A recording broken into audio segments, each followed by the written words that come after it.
बिस्मिल्लाहिर्रहमानिर्रहीम अस्सलाम वालेकुम welcome back to my YouTube channel. आज जो है वो हम पढ़ने लगे हैं प्रेजेंट परफेक्ट के नेगेटिव सेंटेंसेस। इनकी जो पहचान होती है वो हम सबसे पहले देख लेते हैं। वो क्या होती है कि इन सेंटेंसेस में नहीं चुकी है, ठीक है, और नहीं चुका है, वो काम जो है वो नहीं कर चुका है, यानी कि कोई काम जो है वो कंप्लीट नहीं हुआ, ये बताते हैं, ठीक है। इसमें जो है वो चुका है, चुकी है के से पहले जो है ना वो नहीं का इस्तेमाल होता है। तो इसके जो हेल्पिंग वर्ब है वो हम देख लेते हैं। जैसा कि हमने पहले भी देखा है, हैज़ और हैव जो हैं वो इसके हेल्पिंग वर्ब हैं।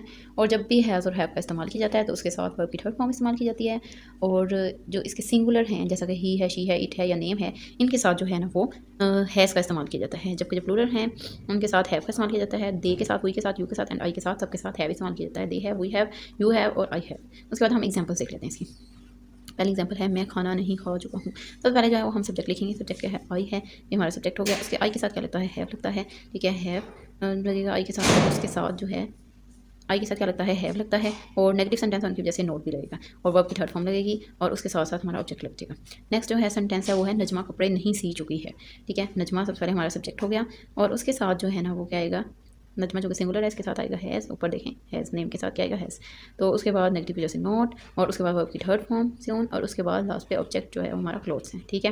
नेक्स्ट सेंटेंस है हमारा, हम सैर के लिए नहीं जा चुके हैं, ठीक है। सबसे पहले सब्जेक्ट हमारा क्या आएगा, सब्जेक्ट वी, ठीक है। उसके वी के साथ क्या लगता है, हैव और उसके साथ नॉट, ठीक है। वी हैव नॉट और वर्ब की कौन सी फॉर्म लगेगी, थर्ड फॉर्म लगेगी और उसके बाद आएगा ऑब्जेक्ट हमारा फॉर वॉक, ठीक है। नेक्स्ट सेंटेंस है हमारा, वो स्कूल जा चुके हैं, एक मिनट, वो स्कूल जा चुके हैं, ठीक है। ये क्या आएगा, दे सबसे पहले हमारा सब्जेक्ट, ज़्यादा लोगों की बात हो रही है। उसके बाद जो है ना वो दे के साथ हैव और नोट का इजाफा होगा, ठीक है। हैव दे के साथ लगेगा, प्लूरल होने की वजह से, और साथ में नेगेटिव वजह से नोट आ जाएगा और वर्ब की फिर थर्ड फॉर्म आएगी और लास्ट पे हमारे इसी तरह से ऑब्जेक्ट आ जाएगा, ठीक है। नेक्स्ट सेंटेंस है हमारा, तुम अपना स्कूल का काम मुकम्मल नहीं कर चुके हो। तो इसके अंदर सबसे पहले हम देखेंगे सब्जेक्ट। सब्जेक्ट क्या है, यू के साथ क्या लगता है, हैव। जैसा कि ऊपर देख सकते हैं आप, ये देखें, हैव जो है ना वो इसके साथ लगता है यू के साथ। तो यू क्या है, सब्जेक्ट हमारा, इसके साथ लगेगा हैव और नेगेटिव की वजह से नॉट और उसके बाद वर्ब की थर्ड फॉर्म लगेगी कंप्लीट, कंप्लीटेड, कंप्लीटेड। तो वर्ब की थर्ड फॉर्म क्या है, कंप्लीटेड। उसके बाद आएगा ऑब्जेक्ट, देयर होमवर्क, अपना काम मुकम्मल नहीं कर चुके तो वो देयर होमवर्क क्या होगा, उनका ऑब्जेक्ट हो गया। उसके बाद नेक्स्ट सेंटेंस है, वो ये किताब नहीं पढ़ चुकी है। सब्जेक्ट सबसे पहले ढूंढेंगे, सब्जेक्ट क्या है, शी, ठीक है। उसके बाद शी क्या है, शी के साथ क्या मतलब, शी क्या सिंगुलर है, सिंगुलर के साथ क्या लगता है, देखिए पर हैज़ लगता है, ठीक है। तो शी हैज़ और नेगेटिव की वजह से नोट, शी हैज़ नोट। एक मिनट ही आपको नजर नहीं आ रहा होगा, मैं ऐसे बताती हूँ। शी के साथ लगेगा हैज़ और उसके साथ लगेगा नेगेटिव की वजह से नोट और उसके बाद वर्ब की थर्ड फॉर्म लगेगी। इसकी फर्स्ट फॉर्म होती है रीड, सेकंड और थर्ड होती है रेड रेड। तो जो थर्ड फॉर्म है स्पेलिंग उसके भी सेम होते हैं, तो ये वर्ब की थर्ड फॉर्म है जिसको रेड करते हैं हम, दिस बुक ऑब्जेक्ट, ठीक है। नेक्स्ट सेंटेंस जो है ना वो है, वो जा नहीं चुका है।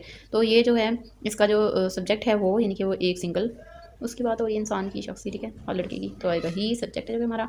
उसके साथ साथ लगेगा जी सिंगुलर होने की वजह से हैज़ और उसके साथ नेगेटिव की वजह से नोट, ही हैज़ नॉट और उसके बाद वर्ब की थर्ड फॉर्म लगेगी गो वेंट गॉन, वर्ब की थर्ड फॉर्म गॉन। तो इस तरह से जो है हमारे सेंटेंसेस जो हैं वो कंप्लीट हो चुके हैं। और जी मिलते हैं इंशाल्लाह एक न्यू वीडियो में, तब तक के लिए मुझे इजाज़त दीजिए, दुआ में याद रखिएगा, अल्लाह हाफिज़।